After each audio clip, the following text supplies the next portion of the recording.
불법 정치자금 수수 혐의를 받는 국민의힘 황보승희 의원이 자신은 가정폭력의 피해자라면서 관련 의혹을 반박하고 나섰습니다. 네, 관련 내용 최진영 변호사, 장윤미 변호사와 함께 자세히 짚어보도록 하겠습니다. 안녕하세요. 안녕하세요. 자, 지금 경찰이 정치자금 수수 의혹을 조사하고 있잖아요. 어디까지 지금 조사가 진행됐습니까? 그렇습니다. 그 수사 주체는 부산경찰청 반부패 경제수사부에서 조사를 하고 있는데요. 혐의는 말씀하신 것처럼 정치자금 부정수수죄 그리고 또 김영란법 위반이라고 하는 부정청탁금지법 두 개 큰 혐의인 것 같은데요. 실제로 그 내용 같은 경우에는 2020년 본인의 총선과 관련해서 그 정치자금을 수수했다는 것이고 그 다음에 2021년에 지방선거에서 시구의원 과 관련된 이른바 공천헌금을 받았다라는 내용인 것 같은데요.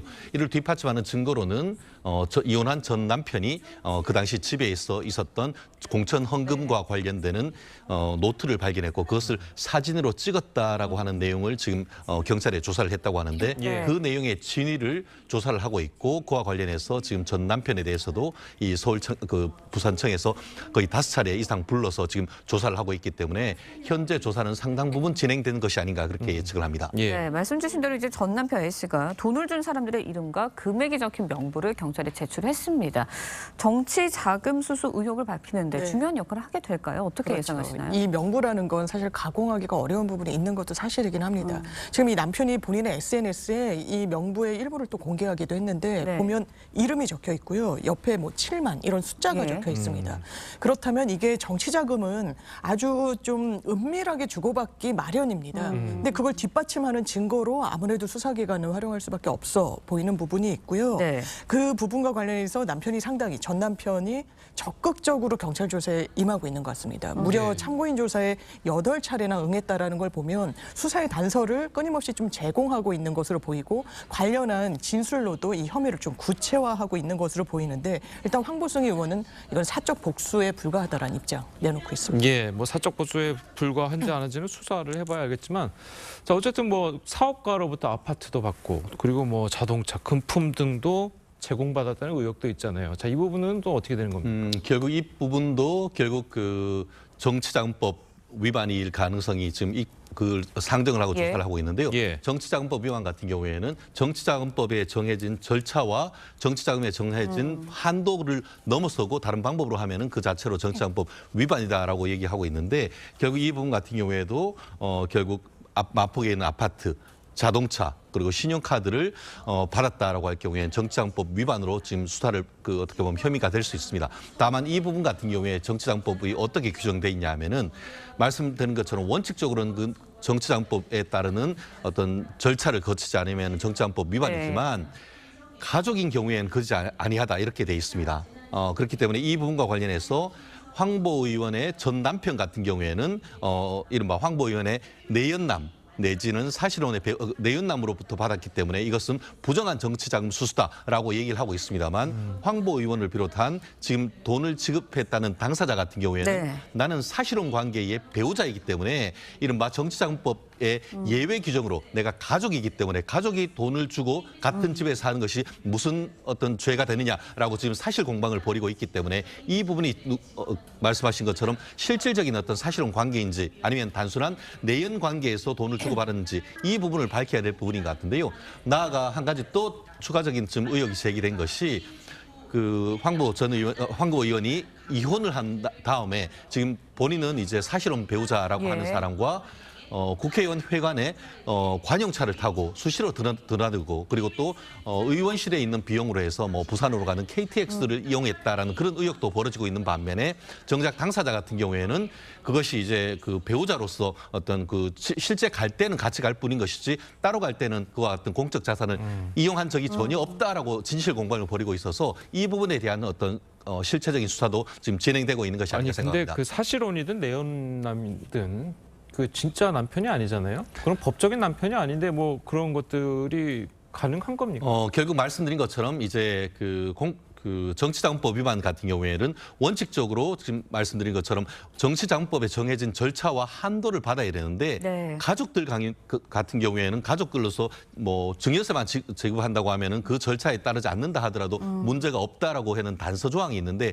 과연 그렇다고 하면은 사실혼 배우자 사실혼 배우라는 것은 진짜 혼인 신고는 안 했지만 사실상 부양 동거 협조 의무를 같이 하는 그런 사람. 사실 요즘 동거하는 관계가 많지 않습니까? 예. 그 관계라고 할 경우에는 사실상 이 이적 그 일반적인 가족하고 관계 같다 보니까 이 부분에 있어서 실질적인 어떤 동거하는 어떤 사실혼 관계로 인정된다고 할 경우에는 지금 그 황보 의원이나 지금 동거하고 있는 그 내연남 예. 뭐 이렇게 주장하는 사람과의 말에 따라서 죄가 안 될 가능성도 있습니다. 그렇기 때문에 이 부분이 정말 이혼을 한 다음에 있었던 정상적인 혼인 관계, 한마디로 혼인 신고는 하지 않았지만 실질적인 혼인으로서의 어떤 실체를 가진 관계인지 이 여부를 앞으로 어떤 쟁점이 될 가능성이 크지 않을까 생각합니다. 네, 황보 의원은 어제 이제 가정폭력 정황이 담긴 사진을 공개했습니다. 그래서 네. 이제 해당 의혹들에 대해서 전 남편의 일방적인 주장이다, 보복성 주장이다 이렇게 주장을 하고 있거든요. 그렇죠. 본인이 피해자라는 주장을 하기 위해서 좀 SNS에 보면 좀 놀랄만한 사진들을 많이 네. 올렸습니다. 일단 피투성이가 된 네. 사진이기도 하고요.